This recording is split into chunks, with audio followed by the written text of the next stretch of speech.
Bien, el tema es el espíritu de orfandad. Bien, vamos a ir, mis amados, a las Escrituras y vamos a ver estos versículos que aparecen aquí.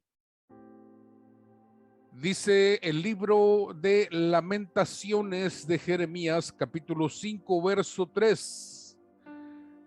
Huérfanos hemos sido hechos.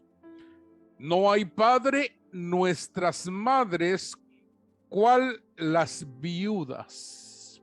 Déjeme repetirlo nuevamente. Lamentaciones 5:3 dice: huérfanos hemos sido hechos. No hay padre, nuestras madres, cual las viudas, también han sido hechas.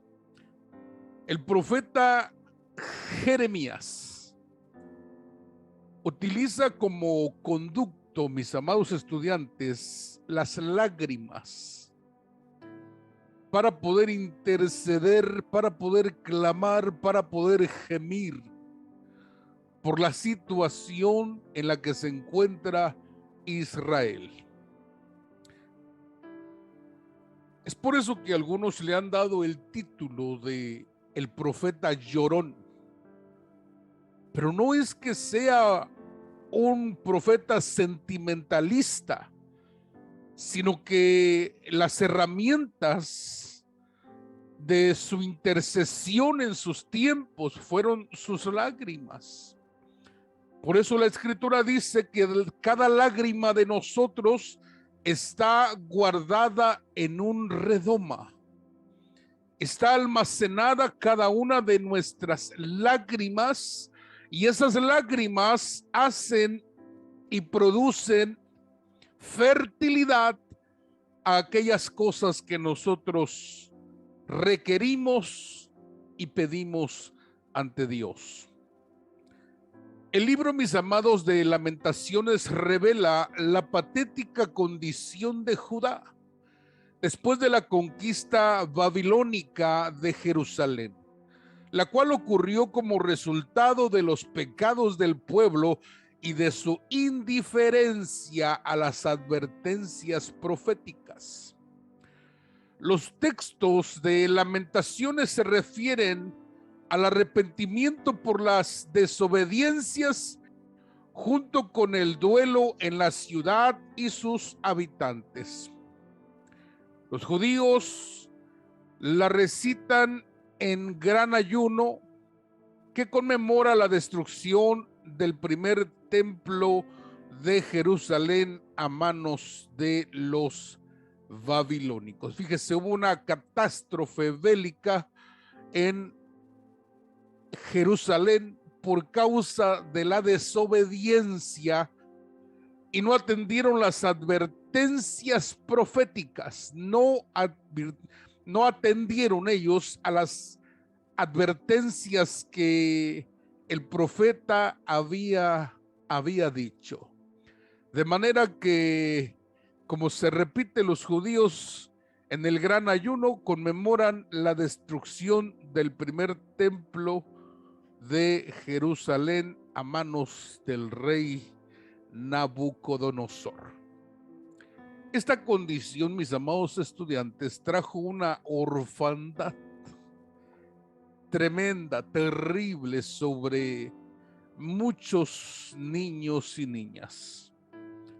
Dicen los expertos que si no se trabaja con la orfandad, en 10 años ellos serán los próximos delincuentes o serán las personas que estarán más marginadas que toda la población, si no se trabaja en su mentalidad y en sus sentimientos. Fíjese qué terrible situación. La orfandad, mis amados estudiantes, es una brecha en el alma. La orfandad es una brecha que se produce en el alma y Satanás aprovecha esta circunstancia para denigrar las pequeñas vidas. Utiliza esta brecha para hacer un daño profundo, hace un trabajo arduo donde quiere dejar una marca que sea imborrable en la vida de los que transcurren por estas etapas. Los demonios, los espíritus, el reino de tinieblas se quiere encargar de que crezcan generaciones sin padre, generaciones sin madre, o en el caso una figura bizarra acerca de los padres, como lo es en este tiempo que dos hombres críen a un niño, a una niña, que dos mujeres críen a un niño o a una niña. Esa es la figura bizarra de lo que son los padres. Porque la orfandad, repito, es una brecha que se abre en el alma, es un desligamiento.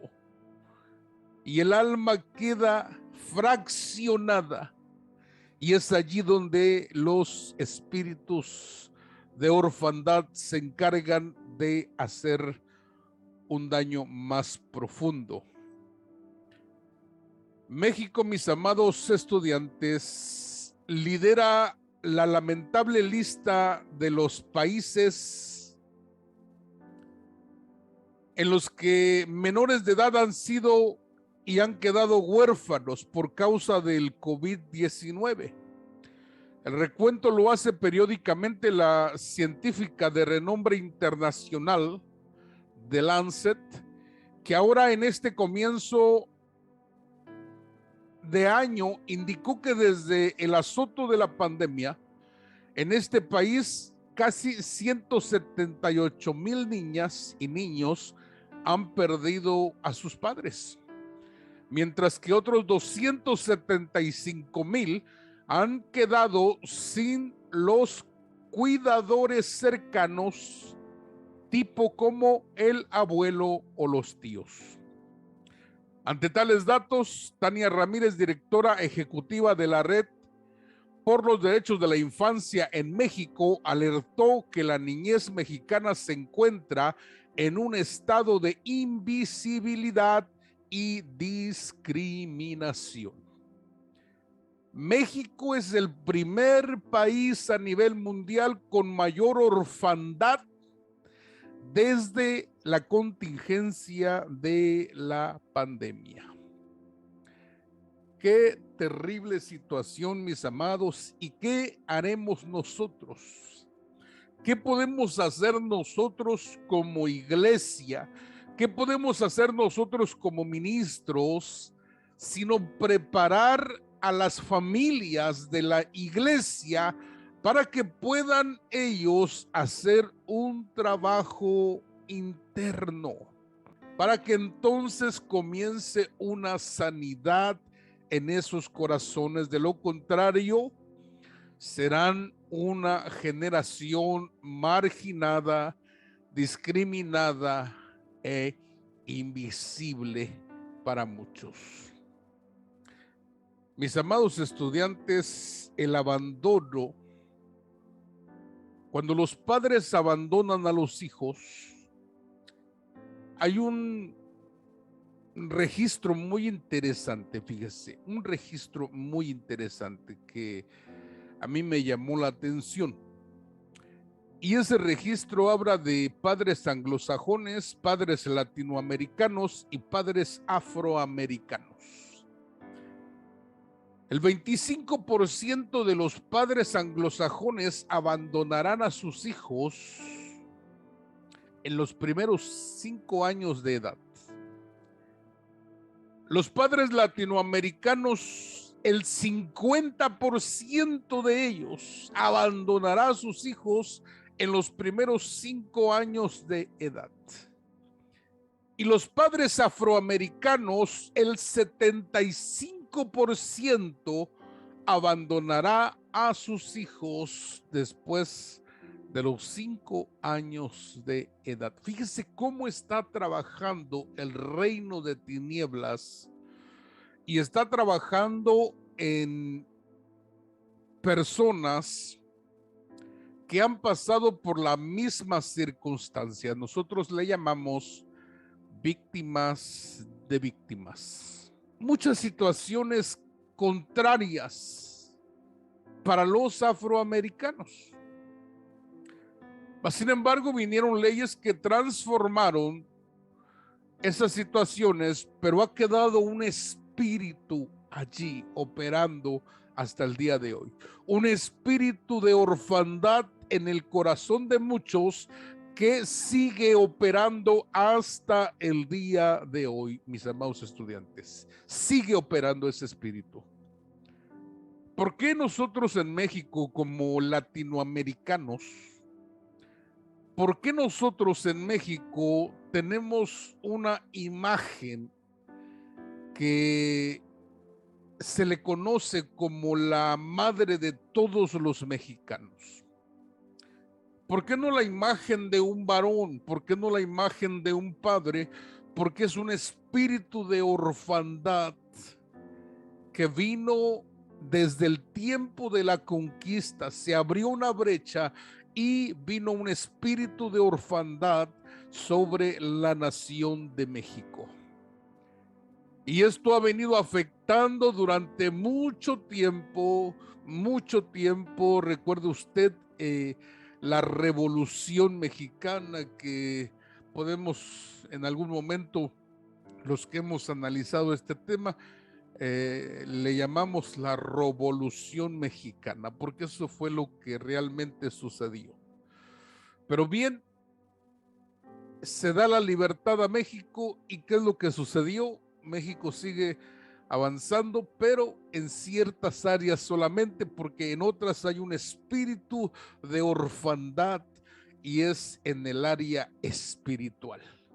Es por eso que reconocen a esta imagen como la madre de todos los mexicanos.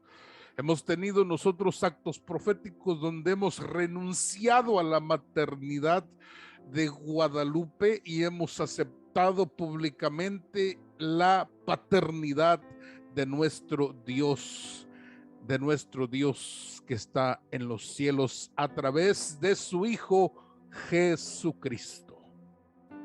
Pero vemos aquí, mis amados estudiantes, vemos cómo la afectación del espíritu de orfandad ha traído abandono a muchos millones y millones de niños que van a ser víctimas y son victimarios porque han sido víctimas de otros también. Y esto se tiene que romper en el nombre de Jesús. Bien, ¿cuál es la importancia, mis amados estudiantes, de la figura paterna? ¿Cuál es la importancia de la figura paterna? Esto es muy necesario, muy interesante. La importancia de la figura paterna.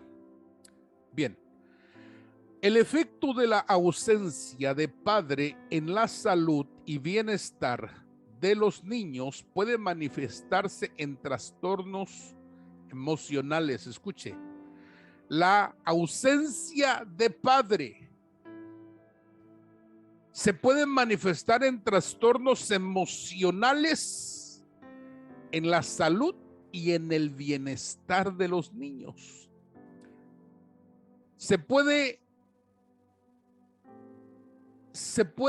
Estos trastornos se pueden ver reflejados en el comportamiento, en el rendimiento escolar, en problemas de relación, dificultades en la salud física, e incluso puede afectar el vínculo con la madre. Diversos estudios muestran cómo la carencia de padre es lo que ocasiona la mayoría de los problemas sociales actuales, desde la pobreza y la delincuencia hasta el embarazo adolescente, abuso infantil y violencia intrafamiliar. sin la guía y dirección de un padre. La frustración de los niños les conduce a variadas formas de violencia y comportamiento antisocial. El padre juega un rol separador, permite que el niño se diferencie de la madre. Si está ausente en forma física o psíquica, está, pero no participa. Es probable que en la adolescencia el niño utilice la violencia, transgresión, para afirmar su propia existencia. ¿Cuánta sabiduría hay, mis amados, en las Escrituras? ¿Cuánta sabiduría nos muestra Dios? Que al principio de los tiempos se establece el matrimonio para formar familias. Y la Escritura dice: dejará el hombre a su padre y a su madre y se unirá a su mujer y serán una sola carne. Entonces vemos la instauración de padres, la instauración de matrimonios, de familias, para que no se den estas situaciones emocionales en el corazón de los que son afectados, en la salud y en el bienestar de estos niños. Trastornos emocionales, trastornos en el comportamiento, trastornos de relación y trastorno de vínculo con la madre. De manera que inclusive los especialistas en el estudio del comportamiento nos indican que sin la dirección de un padre, sin la guía de un padre, habrá frustración en esos niños de variadas formas de violencia y comportamiento antisocial. Bien, quiero que usted vea la importancia de la figura paterna en la persona de nuestro Señor Jesús.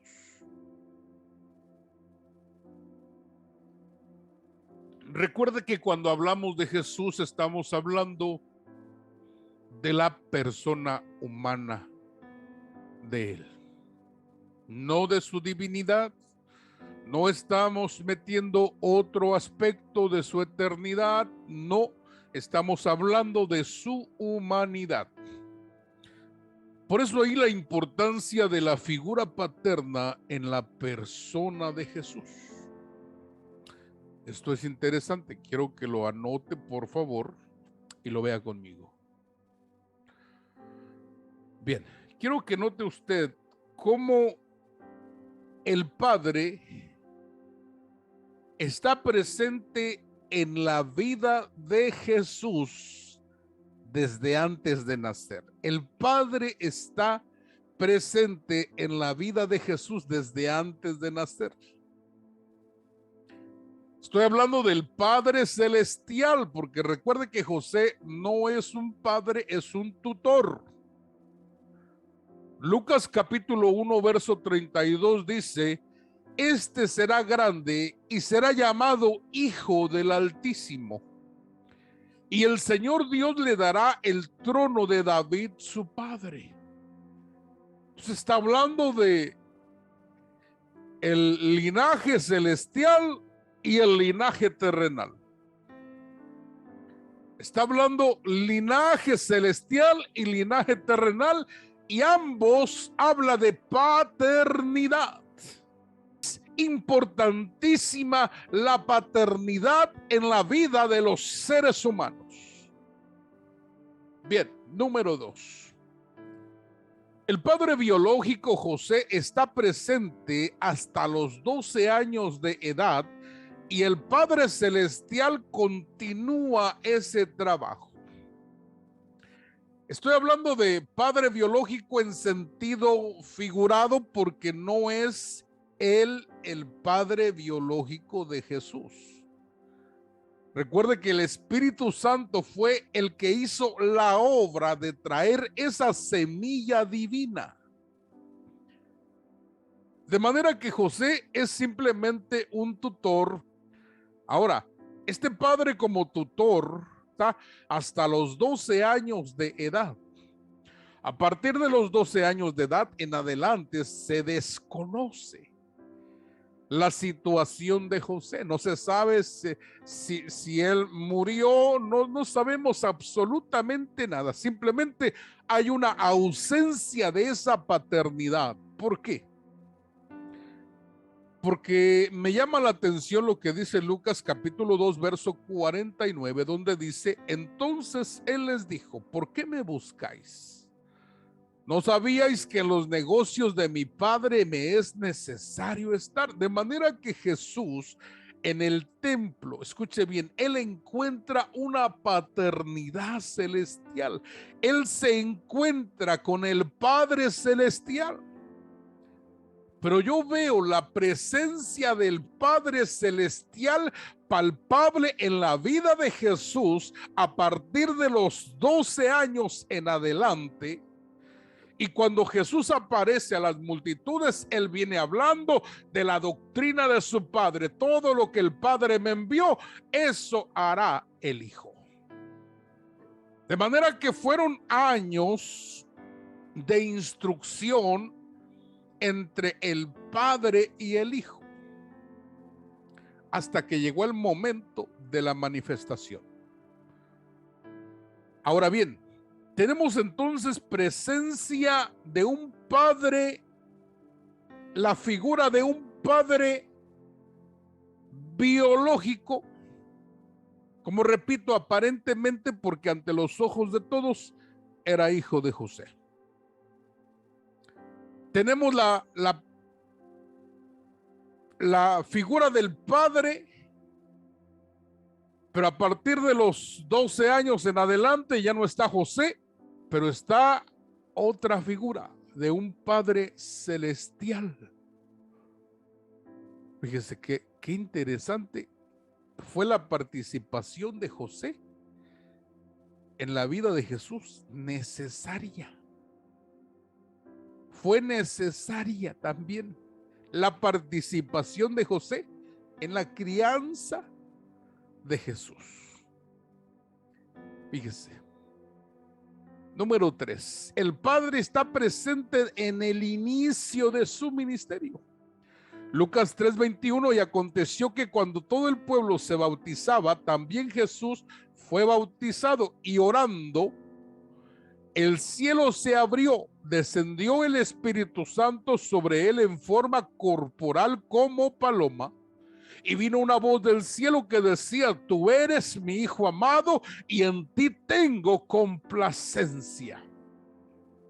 Entonces, dése cuenta cómo el Padre está presente en el inicio del ministerio de Jesús.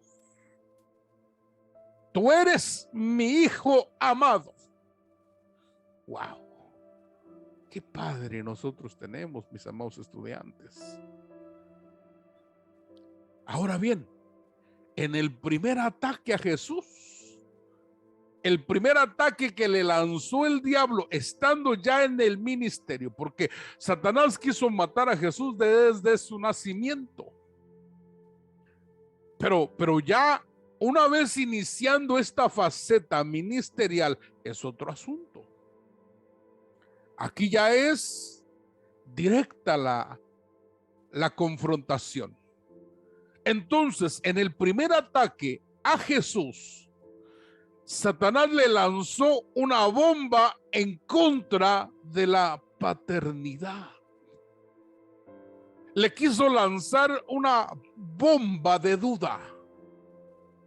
Lucas 4:3 Dice, entonces el diablo le dijo, si eres hijo de Dios, si eres. Si no eres, no lo hagas, pero si eres hijo de Dios, entonces el ataque fue hacia la paternidad. Qué terrible es que nosotros hoy en día tenemos personas dentro de las congregaciones con un problema de falta de identidad. Es por eso que muchos cuando salen de la iglesia ya no regresan. ¿Por qué? Porque piensan que han fallado y que su falla no tiene más remedio, cuando no saben que un padre siempre está dispuesto a recibir al hijo cuantas veces sea necesario. Por eso es que en la parábola del hijo pródigo había un padre y era un buen padre, responsable, etcétera. Molesto porque su hijo andaba haciendo cosas terribles, claro que sí. Y usted me preguntará, ¿y dónde dice eso? La escritura dice que cuando vino el hijo, el padre fue movido a misericordia. Si fue movido a misericordia, es porque su padre estaba en otro estado emocional. Molesto, enojado, queriendo castigar al hijo por sus malas acciones. Había vendido, había perdido, había gastado toda la herencia. Su futuro lo había puesto en manos de rameras, en amigos que despilfarraron toda su fortuna y lo había perdido todo. Pero cuando viene, inclusive, mis amados, había perdido hasta la identidad. Ya no me llames hijo, ahora soy un jornalero como todos los que tienes. Pero el padre, de esa situación emocional en la que se encontraba, fue movido a misericordia. Yo quiero decirte esta noche que el Padre Celestial estaba enojado con nosotros. Y el Padre Celestial quería castigar nuestro pecado, pero cuando vino Jesucristo, mis amados, Él tomó nuestro lugar y entonces el Padre fue movido a misericordia, y es por eso que hoy tenemos paz para con Dios. ¿Por qué? Porque nuestra reconciliación con el Padre fue Jesucristo. Quiero que usted entienda esto, porque la paternidad es un diseño divino. Hoy en día tenemos tanta gente tirando esta enseñanza por la borda, cuando es un diseño que viene desde el principio, es un diseño que viene desde lo alto, es un diseño que estuvo en el huerto, es un diseño que estará y permanecerá hasta el fin de los tiempos. Porque cuando todas las cosas sean puestas debajo de el Hijo, cuando acabe con todos sus enemigos, entonces el Hijo se someterá al Padre. Dese cuenta que esto comenzó con paternidad y va a terminar con paternidad. Por eso es que Satanás no quiere que haya padre biológico, no quiere que haya padre espiritual y no quiere que haya padre celestial. No le conviene. Entonces, dése cuenta, ¿dónde fue el primer ataque? El primer ataque en apariencia fue al cuerpo, porque tenía hambre Jesús. Habían pasado 40 días. Si eres hijo de Dios, di a esta piedra que se convierta en pan. Pero la realidad es que el primer ataque, el primer bombazo fue poner una duda acerca de la paternidad. Si eres hijo, si eres hijo. Fíjese qué tremendo. Entonces Satanás siempre manda ese dardo de fuego que quiere que tu fe se consuma, y lanza ese dardo y te dice si eres hija de Dios, si eres hijo de Dios, porque no lo mereces, te dice. Tus acciones no lo merecen, tus pensamientos no lo merecen, tus reacciones no lo merecen. Si eres hijo de Dios. Pero la escritura dice, a los suyos vino. ¿A quiénes? A los que estaban en orfandad, Israel. Pero los suyos no le recibieron. Entonces, a los que creyeron en él les dio el poder, la potestad de ser hechos hijos de Dios.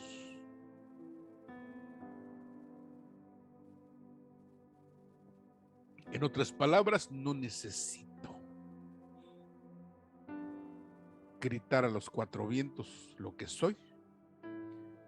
No necesito decirle a nadie lo que soy, ni quedar bien con nadie. Jesús le dijo, no solo de pan vivirá el hombre, sino de toda palabra que sale de la boca de Dios. Se acabó. No necesito demostrar nada. Yo soy y punto. Bien. Mis amados, la falta de paternidad nos aísla de dos cosas: de nuestra identidad y de nuestros derechos legales. La falta de paternidad nos aísla, nos separa de nuestra identidad y de nuestros derechos legales. Nosotros, en nuestros derechos legales, somos coherederos con Jesucristo. Y a él le dieron todas las cosas, todas. ¿Se acuerda usted de la reina Esther cuando se acercó ante el rey Asuero? Y el rey Asuero le extendió el cetro, y eso era muy significativo. Y el rey le dijo, hasta la mitad de mi reino te doy, si tú lo quieres. Y la reina dijo, no, no quiero la mitad del reino, porque si te tengo a ti, tengo todo el reino. Todo el reino. Lo que quiero es una cena, dijo ella. Fíjese qué identidad.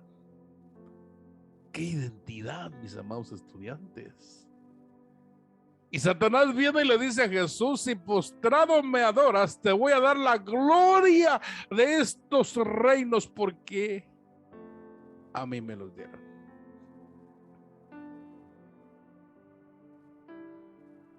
Y Jesús dice, no, yo no necesito la mitad. ¿Por qué? Porque soy dueño de todo con el Padre.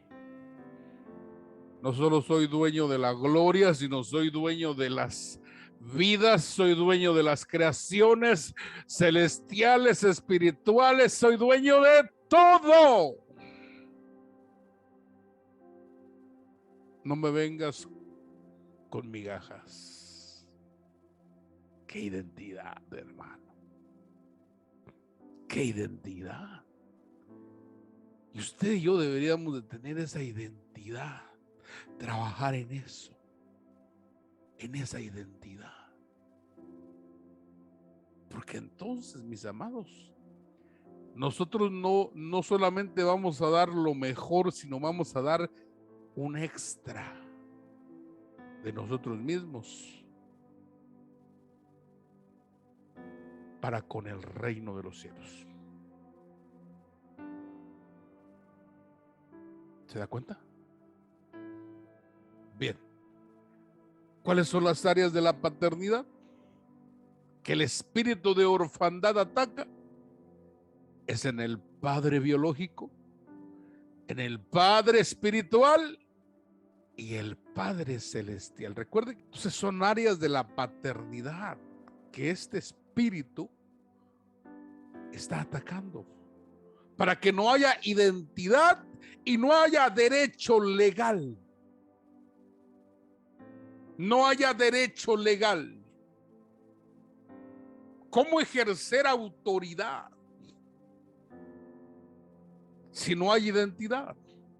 ¿Cómo ejercer autoridad si los han despojado de sus derechos legales? Con mentiras, con engaño, con sutilezas. Qué terrible. Quiero que vea el espíritu de orfandad que opera en la mentalidad de muchos como Mefiboset.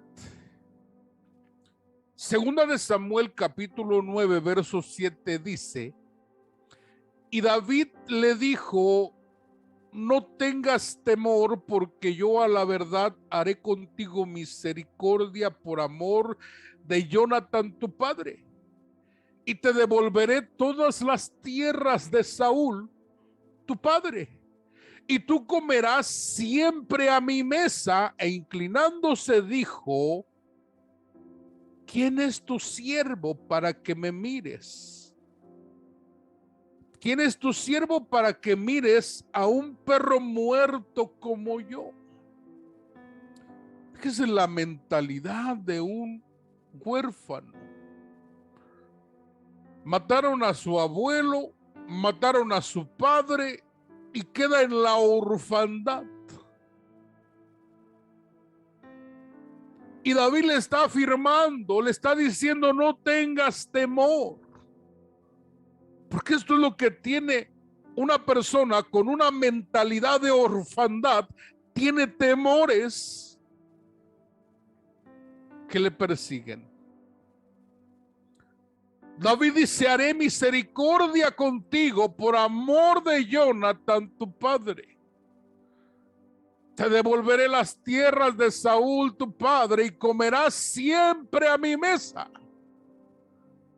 Fíjense cómo es. Estamos viendo en David la figura de Jesús. Estamos viendo en David la figura de un padre que está acogiendo a un huérfano. Quedó en la orfandad y David le está dando una apertura grande. Le está diciendo: vas a tener derecho sobre tus tierras. Te las voy a regresar por amor. Y comerás conmigo siempre a mi mesa. Pero la mentalidad, escúcheme, está atrofiada. El espíritu de orfandad atrofia la mente de estas personas. ¿Por qué? Porque se sienten inferiores. Se siente como un perro muerto. ¿Qué es un perro muerto? Es lo más fétido que existe. Lo más asqueroso, lo más denigrante. Y ese espíritu opera en la mentalidad de muchos. Por eso no alcanzan a comer de la mesa que tiene el Señor para nosotros cada día. Yo quiero decirle algo.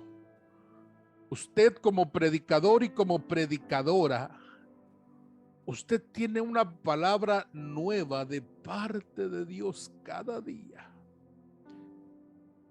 No solo para predicarla, sino para comerla. Para comer. Dios tiene siempre a la mesa para nosotros alimento. Siempre tiene. Y podemos accesar si es que no hay una mentalidad de orfandad. si es que no hay un espíritu de orfandad que ha dejado marcas, que ha dejado surcos, que ha dejado heridas latentes.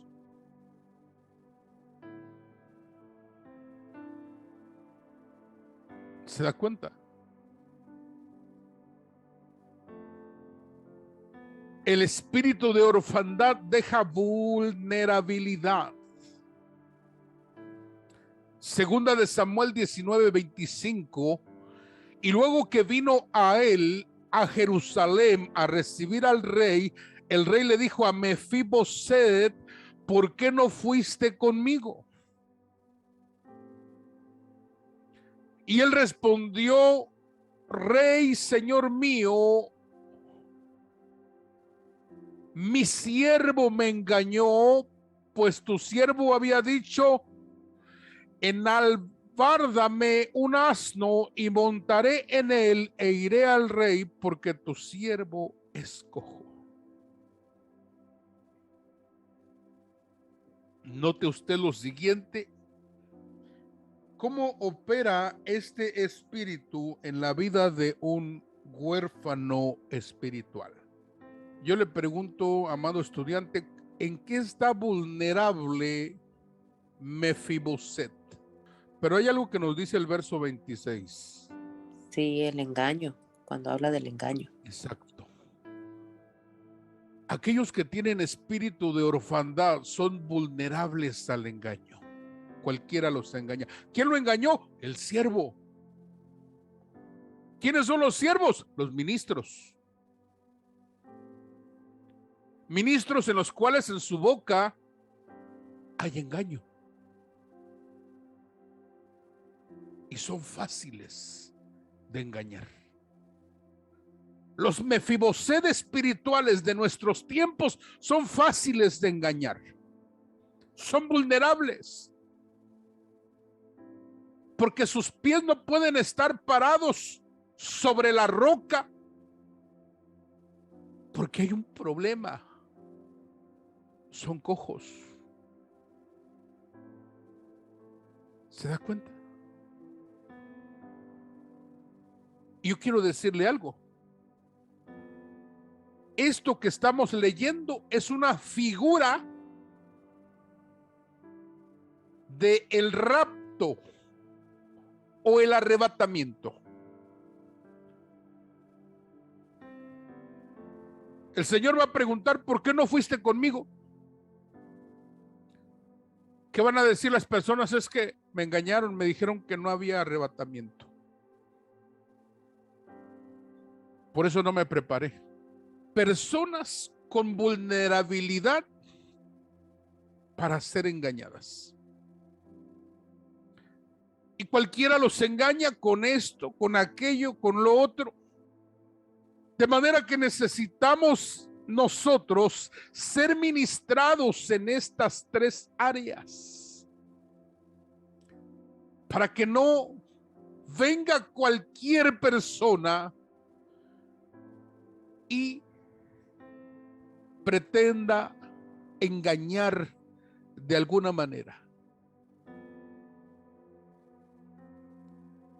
Recuerde lo que dijo David. Vino el rey a Jerusalén. La Biblia dice que el Señor vendrá visiblemente y se parará en el monte de los olivos. Pondrá sus pies y todo ojo le verá. Esa es la segunda venida visible del Señor Jesucristo. Y les dirá a los Mefiboset: ¿por qué no subiste conmigo? ¿Por qué no te fuiste antes? Y ellos responderán: es que me engañaron los siervos. Me engañaron. Porque tu siervo es cojo. Y ese no es el problema. El problema es que no hay identidad y no hay conocimiento de nuestros derechos legales. No hay conocimiento de nuestros derechos legales. Qué tremendo es. Bien. Estamos, mis amados estudiantes, ante una necesidad hoy en día de padres generacionales, una necesidad de que se levanten padres generacionales. Jueces capítulo 2, verso 10, dice, y toda aquella generación también fue reunida a sus padres. Y se levantó después de ellos otra generación que no conocía a Jehová ni la obra que en él había hecho por Israel. Entonces necesitamos padres generacionales. La generación de Moisés terminó con Josué, pero después de que murió toda esa generación, vino otra generación. Y esa generación no conocía a Jehová, ni la obra que él había hecho por Israel. Recuerde cómo Dios le dijo a Israel, yo te seré a ti padre y tú me serás hijo. Yo seré padre a vosotros y vosotros me seréis por hijos. Dios ya estaba trabajando en la paternidad para Israel. Pero Israel no conoció esa generación de padres que tienen la semilla para engendrar nuevas generaciones. Tienen la semilla para engendrar nuevas y nuevas y nuevas generaciones, hasta 1000 generaciones, cuando los caminos del hombre son agradables a Dios, hasta 1000 generaciones. Bien, mis amados, será el tema de la próxima clase, la necesidad de padres generacionales. Yo quiero que usted no se lo pierda. Bien, aquí voy a detenerme, mis amados estudiantes. No sé si haya alguna pregunta al respecto, no sé si quiera aportar algo o tenga usted alguna duda. Estoy para escucharle. Recuerde algo importante, que en algún momento algunas personas utilizan el verso donde Jesús dice que a nadie llaméis padre aquí en la tierra, ¿verdad? Porque uno es vuestro Padre que está en los cielos. Es doctrina de paternidad. Pero recuerde que Jesús estaba en medio de un sector religioso que buscaba sus propios beneficios. Pero una vez que el Señor murió, resucitó, entonces se quedó la paternidad apostólica a partir de allí, así como la figura de los padres biológicos en nuestras vidas, y sobre todo la paternidad celestial, la identidad como hijos. Jesús dijo, cuando oren, oren así: Padre nuestro que está en los cielos. Ese tema lo tocamos en la próxima clase, que se llama doctrina de paternidad. El espíritu de orfandad se opone a la paternidad.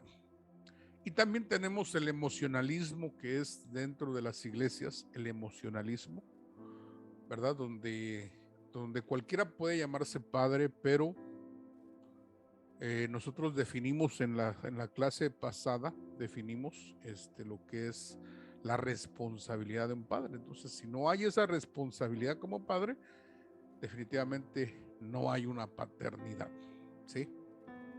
Está presente, pero no está presente. Físicamente está, pero no está presente en el área que se requiere, ¿verdad? El área soporte emocional, soporte espiritual y educacional también. Entonces puede ser la moda, ¿verdad? La moda evangélica que, por ejemplo, el llamar padre a alguien, gente que la paternidad se da en base a relación. No es paternidad de la noche a la mañana, no, en base a relación usted identifica un padre espiritual, en base a relación, y la relación lleva tiempo. Definitivamente es muy cierto, es como lo dijo Jesús, le dijo a Pedro, no te lo reveló ni carne ni sangre, sino mi Padre que está en los cielos. Entonces esa revelación, ¿verdad?, que el Padre nos da acerca de las personas que tenemos al frente como figuras paternas, ¿sí? Nosotros tenemos que definitivamente entender esto, ¿verdad? Hay hijos que se convierten en hijos con el tiempo, se convierten en hijos y se crea un vínculo muy fuerte. Y también allí se otorga herencia. Los hijos se heredan. Entonces se hereda la unción, se hereda la revelación, se hereda inclusive el corazón, ¿no? Era lo que Pablo decía: tú has seguido mi enseñanza, mi doctrina, mi propósito. Es lo que le decía a Timoteo, ¿sí? Entonces hay una herencia para los hijos también a través de la identidad, de la revelación y la eh, relación, ¿verdad? Hay una herencia que se recibe. Muy hermosa aportación, sierva, muchas gracias. Y aquí es como, repito, nosotros necesitamos ingresar a esta revelación, ¿verdad?, de la paternidad para poder ser más efectivos en lo que hacemos en cuanto al reino, en cuanto a la comunión unos con otros, ¿sí? Decía Pablo, para algunos lo soy, para algunos no lo soy. Entonces, eso no difiere en nada. Nosotros siempre estamos al servicio del reino. En el caso de los ministros, estamos al servicio del reino.